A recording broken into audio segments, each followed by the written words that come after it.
Hello everyone and welcome back to the Common Sense Crypto channel. As with you always, this is Rich doing another video today on XRP. So I hope you're all having a wonderful day today wherever you are in this great world. We're going to talk about XRP. And I meant to mention this in that previous video. This also comes from Smoke. U.S. credit unions have the green light for crypto activities. There are no prohibitions in the Federal Credit Union Act preventing credit unions from using cryptocurrency technology. Also, the CFPB believes that expanded adoption of Ripple's suite of products to credit unions and banks will positively benefit customers. That's huge. And think about what's going to happen now that the banks can get involved with crypto, engage in crypto activities. It's going to build up their customer base. It's going to bring new investors into crypto. Like I said, if the bank is offering crypto, then people will see value in it. Because there's a lot of people out there that still think crypto is just magical internet money that has absolutely no value. But if the bank is offering it, they will look at it differently. And I don't know why they wrote this massive article on this. Expert tells what to do if you hold less than 1,000 XRP. And they wrote this big, long article on this. And what it comes down to is, if you hold less than 1,000 XRP, now's the time to act and buy more XRP. And investors should lock in now because time is running out. That's what this article says. Here's what I'm going to tell you. No matter how much XRP you're holding, only invest what you can afford to lose.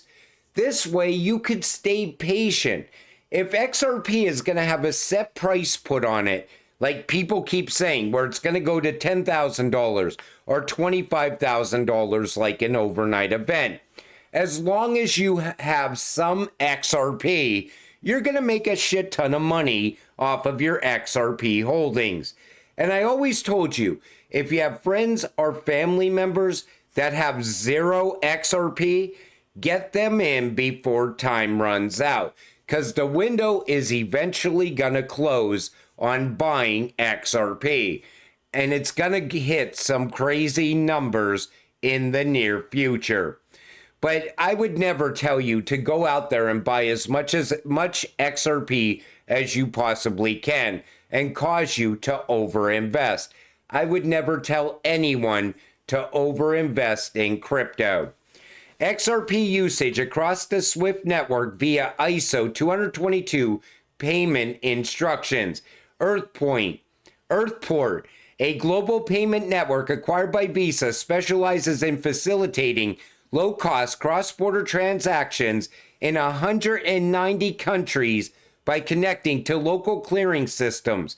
It is one of the largest cross-border payment systems in the world. As shown in the diagram below of Earthport payment system, XRP is listed under the payment instruction section, right alongside SWIFT. Payment instructions refers to details requiring to send money, including the amount, recipient, and destination. This also applies to cryptocurrency transactions. In the second image, a Ripple document breaks down how XRP-based payments operate between financial institutions using payment instructions. In the final image, it is documented that RippleNet supports payment instructions using ISO 222 as its foundation. ISO compliance ensures interoperability with the SWIFT network. This is all documented. And every day I see people arguing, saying that XRP is not going to be utilized inside of ISO 222 messaging. It is absolutely going to happen. And Ripple is fixing the back end at SWIFT. You know, SWIFT is 50 plus years old. It's in need of a major upgrade. That's why Swift and Ripple are coming together. Now, there are going to be areas where Ripple is going to be utilized instead of Swift. We will see that happen as well. I just wanted to point this out once again because I see so many people spreading the ISO FUD once again. And I think it's coming from Bitcoin maxis. But I wanted to clear that up. The U.S. Treasury now has stewardship of the following assets. Lock in.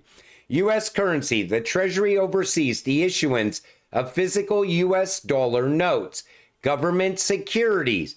The Treasury manages T-bills, notes, and bonds for federal financing. Gold reserves. The Treasury stewards U.S. gold reserves mainly at Fort Knox. Foreign currency reserves.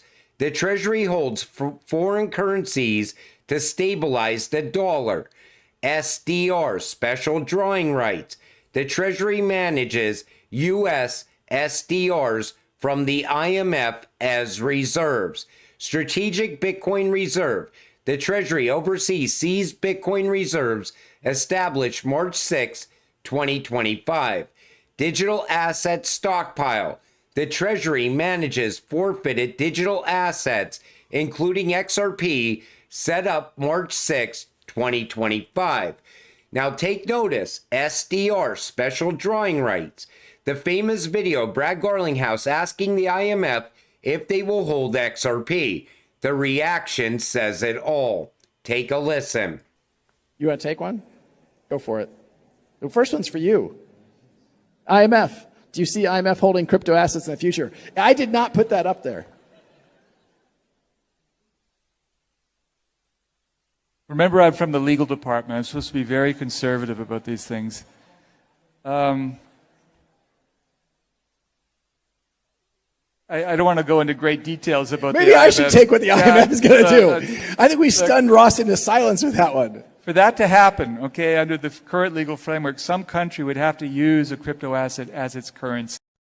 Take notice what they said. Use it, a crypto asset, as its currency.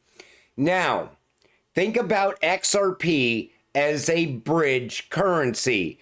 It doesn't have to be used as a digital dollar. It just has to be utilized as a bridge. Think about the IMF sending money to all of these other countries, utilizing XRP, sending that money in real time for less than a penny. And SDR and ESDR has been talked about multiple times for XRP because XRP fits the definition of an ESDR. So if you're worried about what's going on with the strategic reserve and so on, I would not worry about any of that as an XRP investor. Honestly, I never expected the US government to pump our bags. And the Treasury is now taking power from the Federal Reserve. So think about it like this. Think of the US Treasury coming together with Ripple, acting like the new Federal Reserve. That looks like it's a very good possibility at some point in the future. Gemini, the cryptocurrency firm backed by the billionaire Winklevoss twins, has filed for an IPO. Kraken gears up for an IPO, first quarter 2026. What's with all these exchanges all of a sudden doing an IPO? I'm sure other exchanges are going to lean in this direction. I still think Ripple will most likely do an IPO at some point as well. But Ripple is in very good financial shape. They really don't need an IPO. I'm just wondering what's going to happen with these exchanges now that the banks can custody crypto and the banks are going to be offering crypto as well. You know, some of these banks are going to work like a crypto exchange. That's going to happen. I think it's going to take a little bit of time to happen, but I think it is eventually going to happen. Think Blue Sky put this out earlier today, and I saw other people saying that Saylor is going to be in a lot of trouble if Bitcoin does not bounce back. So next week will be the worst week for Bitcoin. Why? MSTR is overextended on borrowing money using Tether. They borrowed that money to prop up Bitcoin going into the Bitcoin reserve and crypto meetings this week, thinking they will hit a grand slam. Truth is, they struck out. Bitcoin is dropping meaning now MSTR has to pay back that borrowed money, tens of millions of dollars. The only option they have is to sell Bitcoin, which will crash the Bitcoin market. That's all they have is Bitcoin. Going to get ugly regardless of what the cult maxis say. The truth is in the ticker. Just watch. And that could be why Michael Saylor looked at like this at that summit. You know, they even said if Tether wants to pass an audit, that they would have to sell off all of their Bitcoin as well. It really does not look good for Bitcoin going forward. But when you see that right there, that tells you Michael Saylor is facing a massive problem. And I think they all wanted to hear that the US government was gonna buy Bitcoin, but instead they got this right here. Take a listen. From this day on, America will follow the rule that every Bitcoin knows very well: never sell your Bitcoin. That's a little phrase that they have. I don't know if that's right or not. Who the hell knows, right? I mean, imagine thinking that the government is going to spend all of this taxpayer money to buy up all this Bitcoin, and that's what they got from Donald Trump. And all they did was literally say, we have all this seized Bitcoin and we're not going to sell it.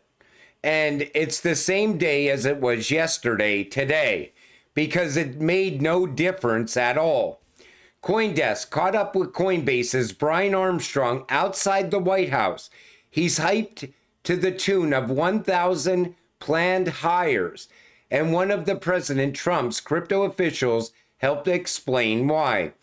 So it's because of all this bullish news.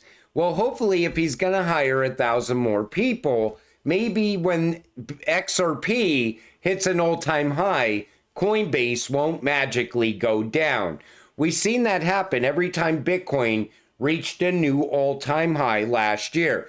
Every single time Coinbase had problems. It was down. People couldn't sell. Let's hope the same thing doesn't happen when XRP reaches a new all-time high. But, you know, we have so much to look forward to in 2025 as XRP holders.